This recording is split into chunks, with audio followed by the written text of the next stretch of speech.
Halo Sobat Bola, apa kabar? Semoga semua Baik, sehat selalu. Amin, amin, amin. amin. Timnas Indonesia akan menghadapi laga pamungkas di babak ketiga melawan Timnas Jepang. Bro Ipung, Ya, kira-kira seperti apa lawan kita di laga terakhir ini, bro? iya memang kita kan kebetulan lagi lawan nih, akan melawan tim yang sudah pasti lolos ke Piala Dunia. Mhm. Tinggal bagaimana sebetulnya Jepang menanggapi laga kali ini gitu loh. Hmm. Karena kalau kita lihat pertandingan ketika Jepang melawan Australia sebelum pertandingan Indonesia nanti lawan Jepang ya, Mhm. itu kan terlihat bahwa Jepang main aman ya. Dia tidak ingin katakanlah memberikan beban yang berlebihan kepada pemain-pemain utama dan dia juga ingin memberikan pengalaman pertandingan kepada pemain-pemain yang biasa tampil dari dari second line. Nah, ini kan yang juga akan menjadi pertanyaan, apakah di pertandingan berikutnya ketika melawan Indonesia, Jepang juga akan memperlakukan hal yang sama? Itu kan juga belum tentu. Karena pada akhirnya kita ketahui bahwa Australia mampu mengalahkan Jepang. Dan menurut semacam konferensi pers dari Hajime Moriyasu yang menyatakan bahwa tim Jepang di bawah asuhan dia itu merasa sangat malu ya ketika kalah melawan Australia di pertandingan sebelumnya. Nah, ini kan menandakan ada sebuah sinyal-sinyal yang cukup berbahaya juga nih. Kalau seandainya Jepang juga akhirnya menurunkan lapis pertamanya. Hmm. Karena kita tahu bahwa Jepang yang kondisi saat ini ada di peringkat kalau nggak salah 19 atau 18 dunia, yang berbeda jauh dengan Indonesia yang saat ini ada di peringkat 116 ya, hasil peningkatan dari pertandingan melawan China. Ini kan sebuah gap yang sangat jauh dari peringkat FIFA-nya. Itu kalau kita melihat pada peringkat FIFA. Nah, cuma masalahnya apakah Indonesia mampu untuk menghadapi timnas Jepang walaupun katakanlah mereka akan berupaya mengambil angka penuh nih seiring nih mereka juga ingin katakanlah menutup aib yang kemarin ketika melawan Australia. Ini yang harus dipersiapkan oleh Patrick Kluivert. Saya pikir pertandingan ini akan menarik karena timnas kita juga saat ini dalam kondisi kepercayaan diri yang tinggi. Dan ini juga sebuah sinyal positif bahwa Indonesia toh juga tidak under pressure, tidak merasa ini ya rendah diri ketika menghadapi Jepang. Ini adalah sebuah langkah-langkah positif dari kondisi mental yang terkini gitu, Bro. Ya kan kalau bagi Indonesia dan juga sama bagi Jepang bahwa laga terakhir ini sudah tidak menentukan apa-apa ya. Betul. Di klasemen terutama, dan Indonesia juga mau menurunkan tim kedua juga kalah misalnya 10-0 juga udah nggak akan pengaruh apa-apa terhadap posisi Indonesia, dan Indonesia akan tetap maju ke babak keempat. Tapi begini Betul. pertanyaannya, apa yang akan dilakukan Patrick ketika menghadapi Jepang? Akankah Patrick Ya. menurunkan tim utama dan mencoba mencari peruntungan atau mencari kombinasi kombinasi terbaik timnas Indonesia menghadapi tim kuat? Ini kan tim kuat nih, mumpung gitu Betul. kan. Apakah Betul. dia akan mengganti-ganti para pemain dan posisi segala macam untuk menunjukkan bahwa oh inilah timnas Indonesia yang paling bagus nih, mumpung ketemu dengan tim yang kuat, atau justru memberikan pengalaman pada pemain-pemain yang tidak biasa main di starter line up gitu, bro. Kira-kira yang mana yang Nah, dipakai? ini ada sebuah pertanyaan, ini pertanyaan yang menarik kalau menurut saya ya.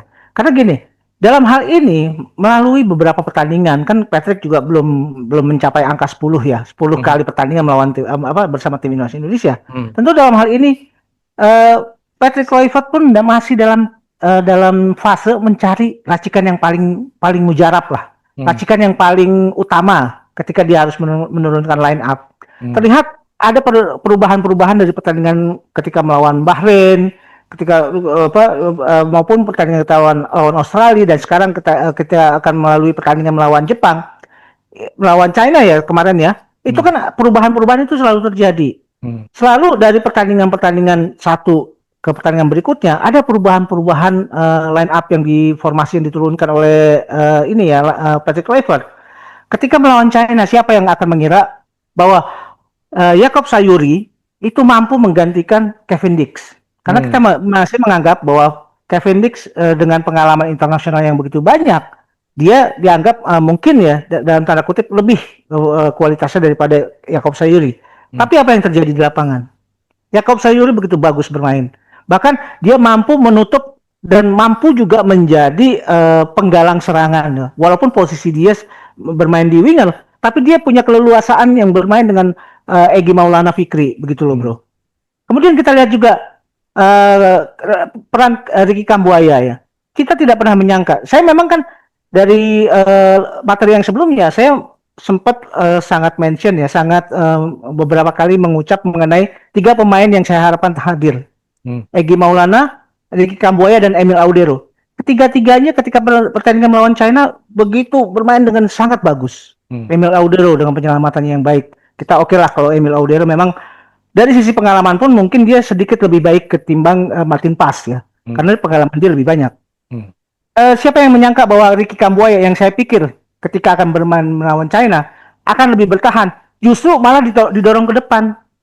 Karena saya melihat bahwa Ricky Kambuaya punya kemampuan ofensif yang lebih baik ketimbang Ivar Jenner, katakanlah ya. Dan itu yang terjadi gitu loh. Egy Maulana bermain begitu cantik dengan Ole Romeni dan chemistry antar keduanya itu begitu bagus, seakan-akan mereka sudah bermain cukup lama gitu loh. Dan ini kan sepertinya menunjukkan bahwa line up sebetulnya yang di line up yang paling mumpuni ya, yang diharapkan oleh Patrick Kluivert itu masih dalam proses pencarian gitu loh bro. Jadi siapapun dengan kedalaman tim yang begitu bagus saat ini di Indonesia itu siap ternyata, dan saya sangat mengagumi juga keberanian dari Patrick Kluivert untuk menurunkan muka-muka baru di pertandingan yang begitu krusial. Egy turun bagus, Jakob Sayuri bagus, Ricky Kambuaya bagus gitu loh.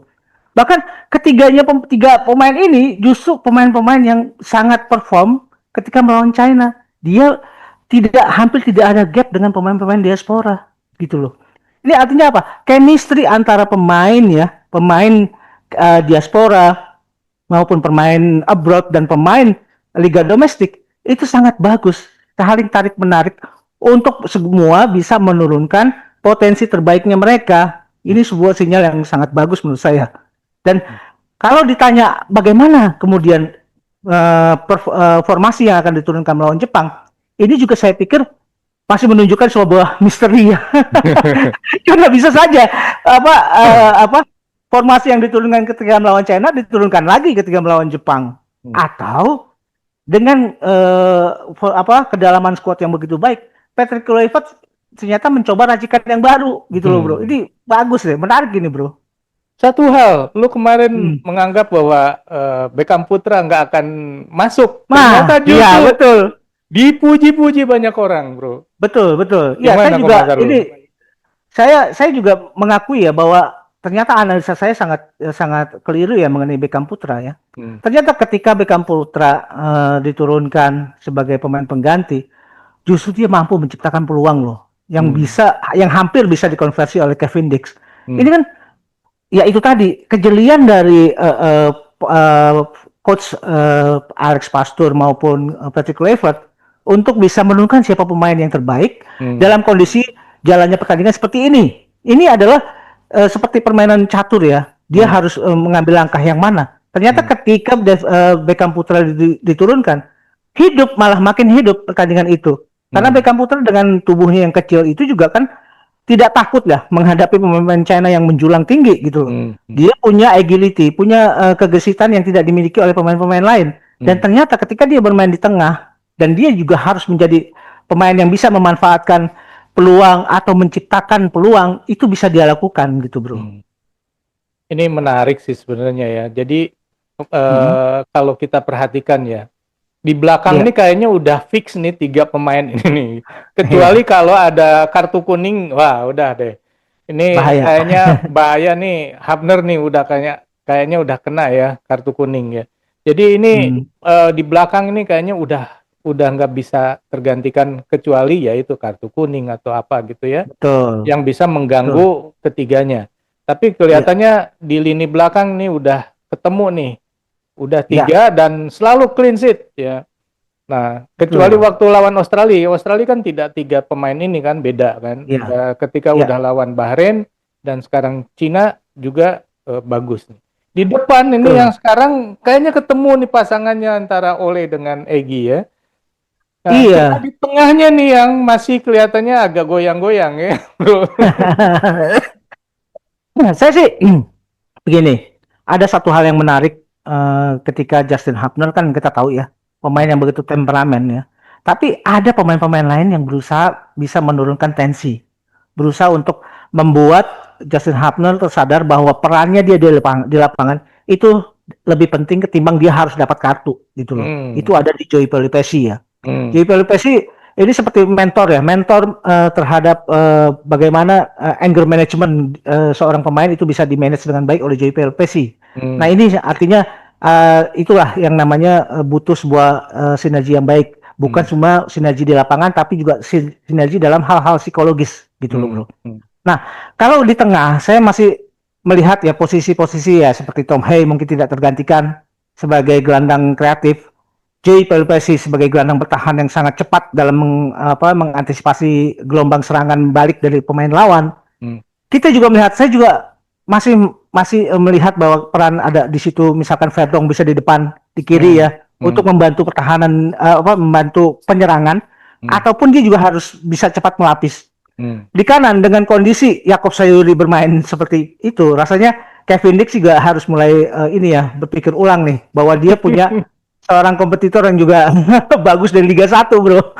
Kemudian kita tidak menyangka ya bahwa di sini Ricky Kambuaya bisa memainkan peran yang biasa dimainkan oleh Marcelino. Itu loh.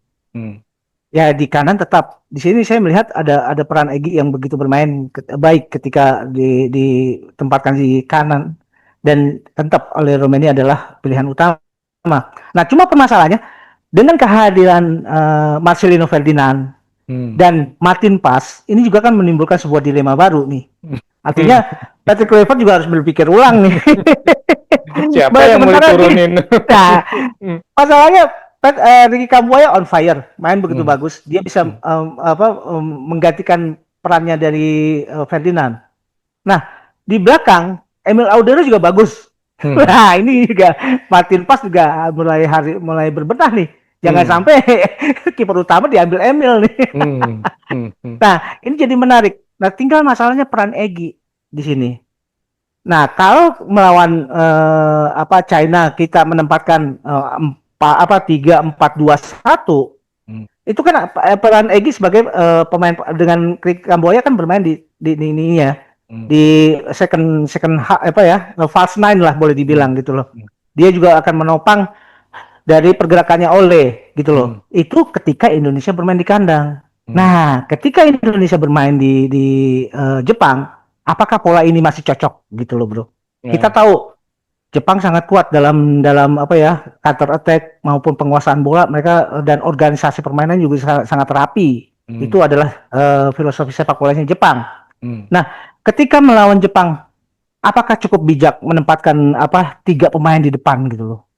Jadi 3-4-2-1 gitu loh. Ini kan juga harus dievaluasi. Apakah ini masih bisa dilakukan? Nah, kalau itu bisa dilakukan, di mana peran Ferdinand Marcelino? Itu loh yang pertanyaan. Apakah Patrick Kluivert masih menganggap Ricky Kambuaya masih cukup untuk bisa mengisi posisi itu? Sementara Marcelino Ferdinand itu lebih mungkin saja Marcelino justru menempati posisi yang ditempati oleh Egy gitu loh. Dalam hal ini kemungkinan kalau menurut saya sih masih berharap ya pola ketika melawan China ini bisa diturunkan. 3-4-2-1. Tapi di kanan mungkin bukan Egy tapi Marcelino. Jadi di 3 di belakang sudah ketahuan. 4 di tengah Yakob Sayuri, Tom Hay, Joey Pelipesi dan Verdong. 3 di depan, 2 di penopangnya Ole, 2 di kanan Marcelino Ferdinand, di kiri di Kambuaya, di depan oleh Romeni. Sementara di belakang Mistar, saya lebih milih Emil Audero, Bro. Apakah karena kemarin dia save begitu bagus, Bro? Oh iya. Bahkan pemain Cinanya udah mau selebrasi duluan. Ya bahkan itu kan juga emosi juga pemain JITSES kemudian Rizky Ridho.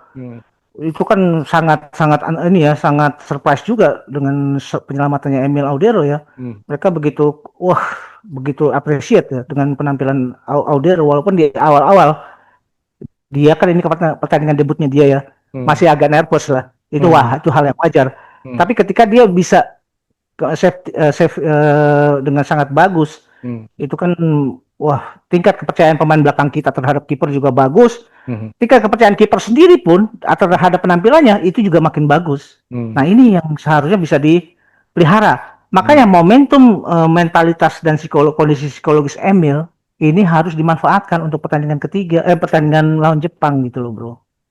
Bro, konon Jepang itu waktu Hmm? dipanggil untuk pekan ini itu bukan pemain-pemain yang biasanya, Bro. Jadi kemungkinan akan yang pemain kemarin lagi juga yang ketika kalah oleh Australia. Nah, kalau misalnya Iya, benar kenyataannya seperti itu, ada nggak iya. kemungkinan Indonesia menang, Bro, dari Jepang? Saya melihat ada kemungkinan itu sangat sangat sangat kalau saya melihat kondisinya saat ini dengan kondisi mentalitas yang lagi bagus, 50-50 lah Indonesia bisa mengalahkan Jepang. Hmm. Karena biar bagaimanapun ya, Jepang nothing tulus bermainnya ya. Dia Hmm. tidak terlalu banyak mengejar kemenangan. Hmm. Nah, ini berbeda dengan Indonesia. Indonesia kan kondisinya lagi fasenya juga walaupun sudah pasti melangkah ke peringkat ke Babak ronde keempat. keempat. Iya. Tapi Indonesia kan ingin menunjukkan bahwa Indonesia juga bisa bermain dengan bagus. Mumpung ini juga bermain di Jepang, Hmm. dia juga harus bisa menunjukkan effort yang baik, hasil yang baik, sehingga kemungkinan Indonesia menang tuh makin kelihatan gitu loh, ada Hmm. gitu loh. Hmm. Tapi jangan lupa ya, Jepang ini ya tetap Jepang. Lapis berapapun yang diturunkan itu adalah Jepang gitu loh, Bro. Kita nggak bisa mengatakan bahwa lapis kedua karena sama-sama berat sebetulnya. Cuma yang saya khawatirkan adalah statement dari Hajime Moriyasu ya, Hmm. yang menyatakan bahwa kekalahan melawan Australia itu sepertinya membawa aib buat dirinya gitu loh.